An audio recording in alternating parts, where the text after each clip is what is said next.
You know that saying, people do not remember the words you spoke, they remember how deeply you made them feel understood? I want you to think about the last time you felt truly deeply heard by someone. It didn't just change the flow of the conversation, did it? It probably changed your entire relationship with that person. Welcome to today's Explainer, where we're going to completely reframe how you communicate. Today, we're unpacking the 360-degree active listening guide, How to Hear What Isn't Being Said. I am absolutely thrilled to guide you through this because we're going to look at active listening not as some basic biological function, but as an elite leadership superpower. If you want to elevate your influence by understanding before attempting to influence, you are in exactly the right place. So here is our roadmap for today. We'll hit the anatomy of elite listening, uncover the 3 layers of every conversation, and explore the psychology of being heard. From there, we'll map out the 360-degree listening framework, identify our internal barriers, and walk away with the LISTEN executive blueprint. Let's get right into it. All right, starting things off with Section 1, the anatomy of elite listening. A lot of people think listening is just quietly waiting for your turn to speak, right? But true active listening is a highly deliberate psychological process. It's not just hearing words. It's accurately decoding the information, plus the emotion, the intention, meaning, context, and even the future implication of what's being said. It demands absolute presence and cognitive empathy. The whole goal here is understanding before influencing. Just look at the stark contrast between our 2 default modes of communication. On one hand, you have the active listener. They understand the emotions at play, they actively build trust, and they are incredibly collaborative. On the other side, the passive listener. They're physically in the room, but mentally checked out. They ignore emotions, inadvertently weaken relationships, and stay entirely reactive. Honestly, passive listening is a trap most professionals fall right into without even realizing it. Moving forward, let's see how elite listeners actually map out their interactions in Section 2, the 3 layers of every conversation.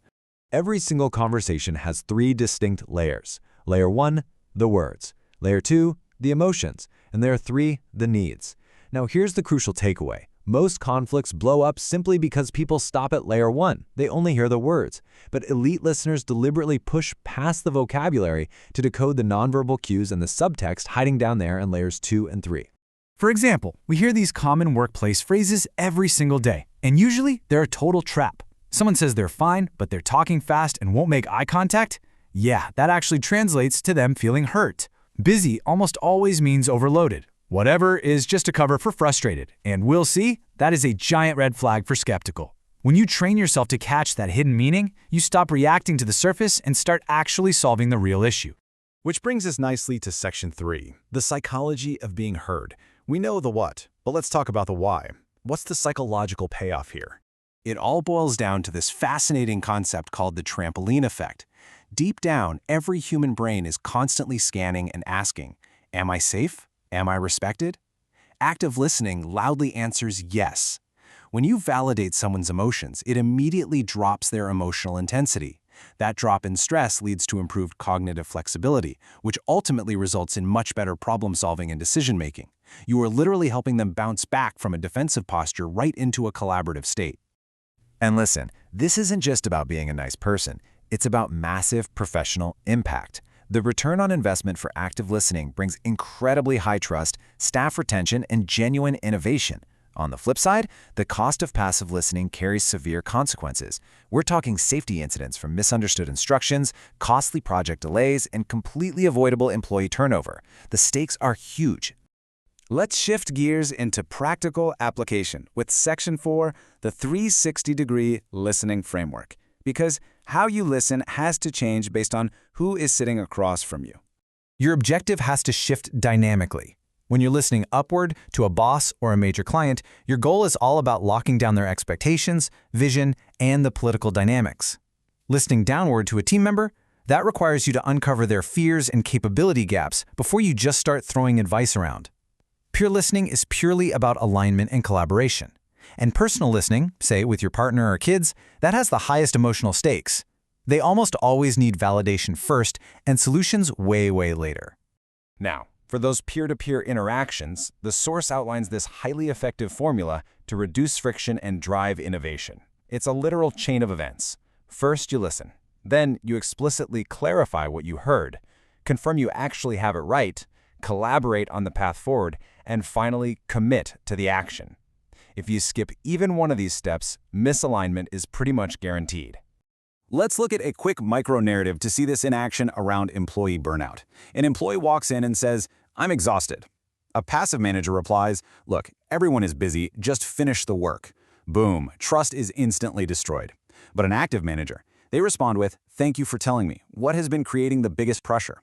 By asking an elite question, they uncover the real issue. Maybe that employee is secretly covering two roles. It completely shifts the dynamic from a conflict to a solution. But hey, even with the best frameworks, we all face internal friction. So in Section 5, let's identify the enemies in our own heads, overcoming internal listening barriers. There are 4 main internal barriers we have to self-audit for. The most common by far is the rebuttal mind. That's when you aren't actually listening, you're just waiting for the other person to take a breath so you can drop your own brilliant response. The quick fix for this? The 3-second rule. Consciously wait 3 seconds before you reply. Then there's information overload, which you fix by summarizing often. Confirmation bias, where you only hear what confirms what you already believe. And finally, emotional hijacking, where your triggered emotions completely shut down your ability to listen. Just recognizing these in real time is half the battle. Finally, let's land the plane with Section 6, the LISTEN Executive Blueprint. These are the actionable tactics you can literally start using the minute this explainer is over. So what is the perfect chronological flow of an elite interaction? In the first 10 seconds, your only job is presence. Stop multitasking, make eye contact. The next 30 seconds, do not interrupt, just observe the words and the energy. Right at minute 1, you clarify. So if I'm understanding correctly, in the middle of the chat, you're identifying facts and underlying needs. And in the last 2 minutes, you summarize and commit to the next steps. It is a perfectly structured conversational flow. To practice these micro-tactics every day, you can use the LISTEN acronym. L for look and observe cues, I to inquire using open questions, S to summarize and verify. From there, T reminds you to tune into those hidden emotions beneath the words. Then E, empathize and validate their perspective, even if you completely disagree with it. And finally, N, navigate and co-create the next steps together. To wrap up our masterclass, I want to highlight a few golden laws of elite active listening from the source material. The law of presence reminds us that giving someone your full attention is actually the highest form of respect. The law of curiosity tells us to seek understanding before we start offering solutions, but pay special attention to the law of silence. A strategic pause often reveals way deeper truth than rapid-fire questions. Master silence, and people will naturally fill that gap with the real hidden issue. Elite listening isn't merely a communication technique. It is a strategic leadership capability. It literally transforms organizations, teams, and families. So I want to leave you with this final provocative thought to take into the rest of your day. In your very next conversation, what are you going to hear that isn't actually being said? Try using this framework, find those hidden layers, and watch your relationships completely transform. Thanks for joining me on this explainer.